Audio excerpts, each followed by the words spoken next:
Hello दोस्तों, स्वागत है आपके अपने YouTube channel study with Krishna 2.0 channel पर। कल की वीडियो में हमने जाना पास्ट कंटिन्यूअस टेंस के बारे में। आज पढ़ेंगे हम पास्ट परफेक्ट टेंस के बारे में। सबसे पहले नोट करेंगे इसकी पहचान। पहचान पहचान के जिन वाक्यों के अंत में जिन वाक्यों के जिन वाक्यों के अंत में जिन वाक्यों के अंत में चुका था, चुका था, चुकी थी, चुके थे आदि शब्द आते हैं, पास्ट परफेक्ट टेंस कहलाते हैं। जैसा कि हम 3 कैटेगरी में पढ़ते हैं, अफर्मेटिव, नेगेटिव और इंट्रोगेटिव। सबसे पहले बात करेंगे हम अफर्मेटिव सेंटेंस की। अफर्मेटिव सेंटेंस, इसमें अब बात करेंगे इसके नियम की। सबसे पहले इसकी हेल्पिंग वर्ब क्या होती है? हेल्पिंग वर्ब है हैड। अब हैड एक वचन के लिए भी तथा बहुवचन दोनों के लिए हैड का प्रयोग होगा। तथा वर्ब की थर्ड फॉर्म का प्रयोग होता है। वर्ब की थर्ड फॉर्म का प्रयोग होता है। इसके बाद आइए जानते हैं इसके स्ट्रक्चर के बारे में। सबसे पहले subject plus helping verb. Helping verb क्या है? Head. Subject plus head plus third form plus object.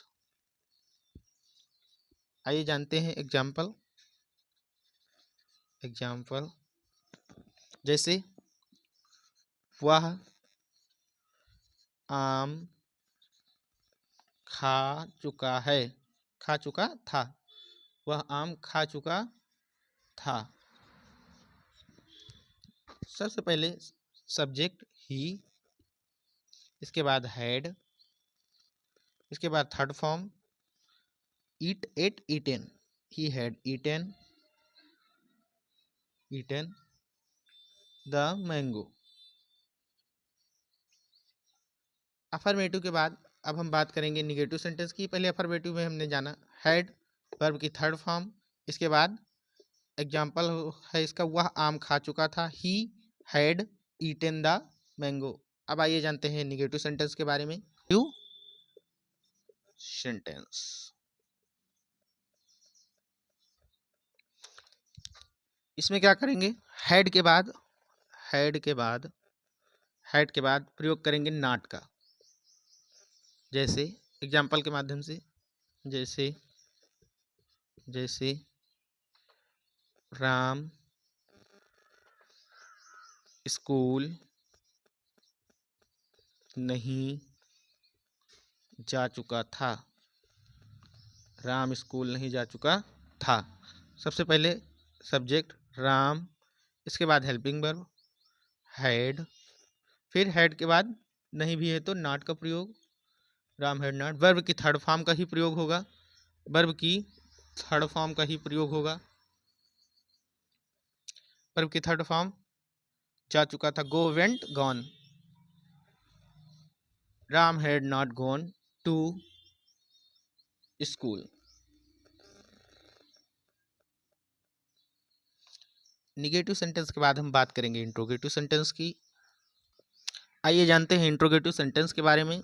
Interrogative sentence में हम 2 नियम पढ़ते हैं। पहला है यदि वाक्य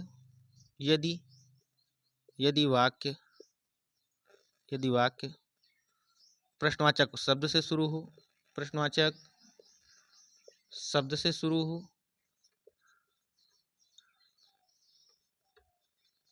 तो यदि वाक्य प्रश्नवाचक शब्द से शुरू हो तो सबसे पहले हैड, इसके बाद सब्जेक्ट का प्रयोग हैड सब्जेक्ट। यदि नहीं भी है तब नॉट का प्रयोग। इसके बाद थर्ड फॉर्म, वर्ब की थर्ड फॉर्म का प्रयोग, फिर ऑब्जेक्ट। समझते हैं उदाहरण के माध्यम से। जैसे राम, क्या राम क्या राम आम तोड़ चुका था? क्या राम आम तोड़ चुका था? अब प्रश्नवाचक शब्द से शुरू हो रहा है प्रश्नवाचक वाक्य, इसलिए सबसे पहले प्रश्नवाचक शब्दों की अंग्रेजी नहीं लिखना है, हैड का प्रयोग करना है। Had, had. इसके बाद सब्जेक्ट राम, फिर नहीं भी है तो नॉट का प्रयोग, नहीं है नहीं, राम, हैड राम, फिर third form had Ram plucked, तोड़ना, plucked, had Ram plucked the mango. बात की हमने इंट्रोगेटिव सेंटेंस के पहले नियम की। यदि प्रश्नवाचक शब्द से शुरू हो प्रश्नवाचक वाक्य तो सबसे पहले हैड लिखेंगे। प्रश्नवाचक शब्दों की अंग्रेजी नहीं लिखते हैं, सबसे पहले हैड, फिर सब्जेक्ट का प्रयोग करेंगे। इसके बाद नहीं भी है तो अब नॉट का प्रयोग करेंगे, नहीं है नहीं तो नॉट का प्रयोग नहीं किया है। इसके बाद third form plucked the mango. आइए बात करते हैं इंट्रोगेटिव सेंटेंस के दूसरे नियम के बारे में। करेंगे दूसरा नियम, यदि वाक्य के बीच में प्रश्नवाचक शब्द आए तो सबसे पहले प्रश्नवाचक शब्दों की अंग्रेजी लिखी जाती है।